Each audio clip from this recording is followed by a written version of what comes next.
একেবারে ধুমধারাক্কা বেমাক্কা দিন দাহারে খুল্লা মাটি চোরেরা মাটি কেটে নিয়ে যাচ্ছিল। জানাজানি হতেই ধরল মুর্শিদাবাদ ফরাক্কা থানার পুলিশ।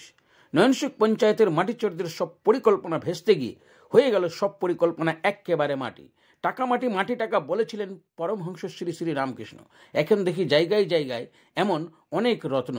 এই রত্নদের বেআইনিভাবে মাটি কাটার ফলে পঞ্চায়েতের অন্তর্গত নয়নসুখ পঞ্চায়েত অফিসের পেছন থেকে সরে যাচ্ছিল অনেক মাটি।